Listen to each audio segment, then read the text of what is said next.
My name is Anne Flynn.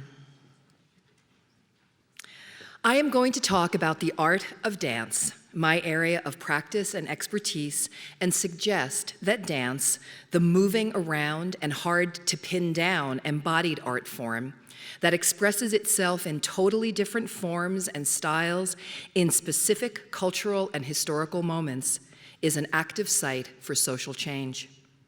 Dancing bodies grooving to music may not appear to have anything to do with social change, but that's because we often overlook movement as a site where cultural norms are performed, perpetuated, challenged, reinvented, and reinscribed.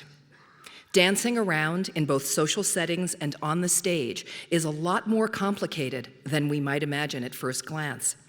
What takes place on dance floors and in theaters both reflects and animates broader cultural attitudes about gender, class, ethnicity, age, sexuality, ability, disability. And bodies dancing in public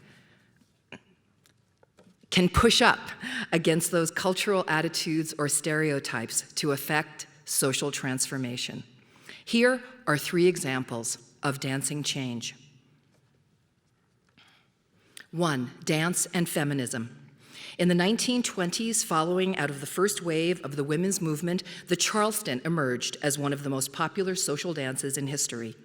Unlike the foxtrot, quick-step, tango, waltz, and other couple dances, the Charleston could be danced alone, allowing for individual expression and, most importantly, for independence. Women did not have to wait to be asked to dance. They were released from the reliance on the couple in order to take their place on the public dance floor along with other men and women. Local governments banned the Charleston in a number of US states, citing everything from health risks to building safety. But the anxiety about women dancing the Charleston was in fact less about building safety than the shortened skirts and bobbed hair that accompanied the dance, along with the unprecedented freedom of movement of women's bodies. Legs and arms extending boldly into space made room for a level of personal expression and individual agency that was unpredictable and, of most concern, uncontrollable.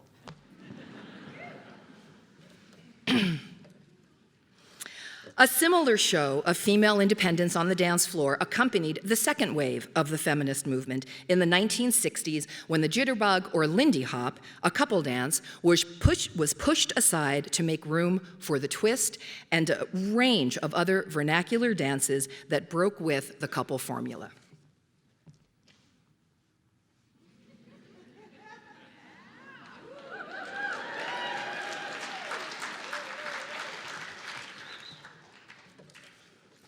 The physical freedom that women experienced on the dance floor in the 1920s and the 1960s, unconstrained by the couple formula, was one of the ways that the possibility of new gender identities entered the public sphere. In addition to feminism, the civil rights movement of the 1960s was also visible on the dance floor. Dance's power to unsettle cultural norms is highlighted in the cancellation of the Buddy Dean rock and roll dance television show in 1963, after there was an attempt to have white and African American teens dancing next to one another. Broadcasting the integration of white and African American bodies on the dance floor was not possible at this moment in US history.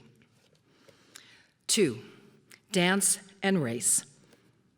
In the late 19th century, dancing among Indigenous peoples in the Northwest Territories of British Canada was banned as part of a colonial project to assimilate Indigenous culture and replace it with European customs and values. These bans were enacted through amendments to the Indian Act in 1884 and 1894. For the colonial administration, the Indigenous dancing body and so-called Indian dances suggested a raw frontier that the country's image makers wished to downplay in their efforts to attract European settlers to the West. The government also wanted Indigenous peoples to become Europeanized, and they believed the powerful, embodied experience of dancing worked counter to the achievement of their assimilation. Dancing got in the way of the colonial agenda to promote agricultural lifestyle, Christianity, and capitalism. So the government created legislation to outlaw it. No dancing allowed. Notably, the traditional round dance was one of the main emblems of the Idle No More movement in 2012.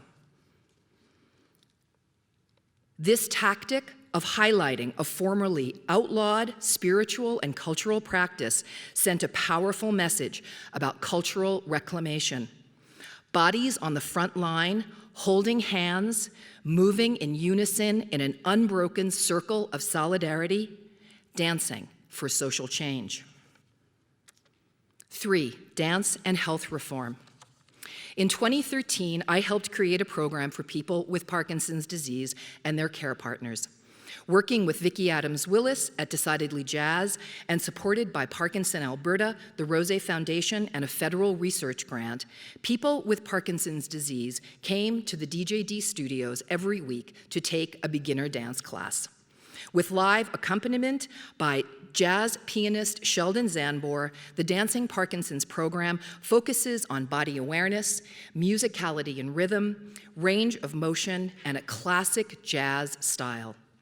Rather than focusing on the disease, the program focuses on the innate ability we all have to dance, to come together as a community of learners and move in unison to the same music. For 4 years, dozens of adults who never thought of themselves as dancers have come every week to the studios of a professional dance company and felt like it's their home too. And in 2015, a group of them agreed to work with me to create a theatrical performance that was presented as part of One Yellow Rabbit's High Performance Rodeo. These same dancers are now recommending dance as a form of treatment for brain disease and healthy aging.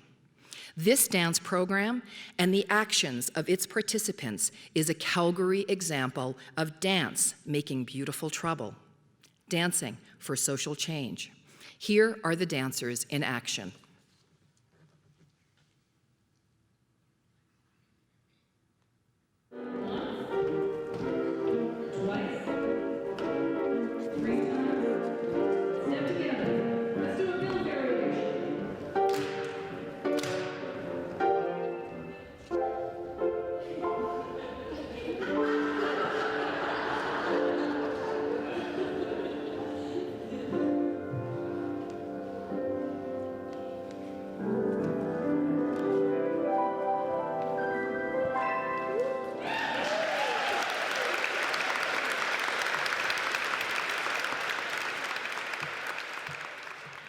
Dancing changes us in the moment of action.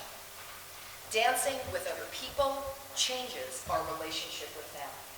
And sometimes, dancing changes history.